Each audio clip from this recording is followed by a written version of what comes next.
আসসালামু আলাইকুম ওয়া রাহমাতুল্লাহ। বাংলাদেশের ক্ষমতার বিকেন্দ্রীকরণ বা সংস্কার নিয়ে অনেক কথাবার্তা হচ্ছে।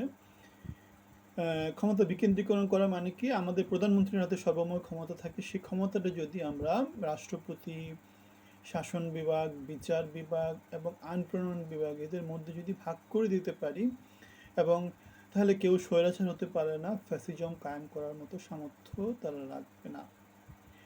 কারণ সরকারের ক্ষমতা চারদিকে ভাগ হয়ে গেছে। এখন প্রধানমন্ত্রী ইচ্ছে করলেও জোর খাটাতে পারবেন না।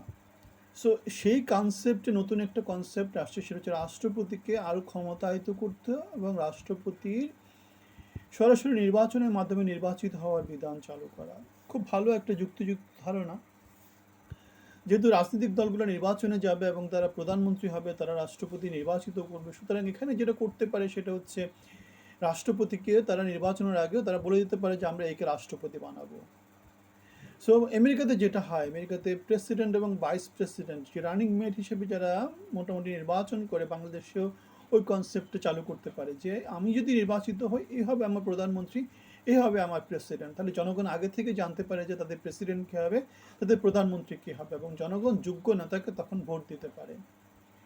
এবং ব্যালটে রাষ্ট্রপতি এবং প্রধানমন্ত্রী দুজনের নাম ব্যালট পেপারে থাকবে। সো জনগণ একে প্রধানমন্ত্রী চায় কিনা, জনগণ একে রাষ্ট্রপতি হিসেবে চায় কিনা, তখন ইন্ডিভিজুয়াল কনস্টিটিউয়েন্সিতে যেটা হবে সেটা হচ্ছে গিয়ে জনগণের একটা সেইং সেখানে প্রকাশ পাবে, বা প্রধানমন্ত্রী হলে সে কত ভোটে প্রধানমন্ত্রী হয়েছে, অথবা রাষ্ট্রপতি হলে সে কত ভোটে রাষ্ট্রপতি হয়েছে।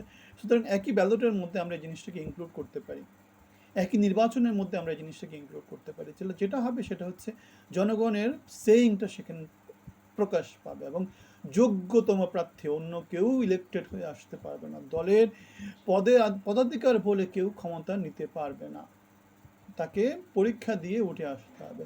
প্রাদেশিক এবং কেন্দ্রীয় ব্যবস্থার কথাও বলেছিলাম, সেটাও হয়তো বা বিবেচনা করা যেতে পারে।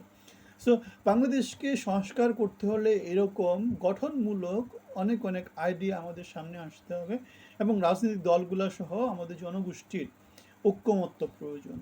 যদি রাজনৈতিক দল ঐক্যমত্য না হয়, সেক্ষেত্রে গণভোট দিয়ে হয়তো বা আমরা গণ অধিকার পরিষদ বা গণপরিষদ গঠন করে আমরা সংস্কারের পথে দেশকে এগিয়ে নিয়ে যেতে পারি।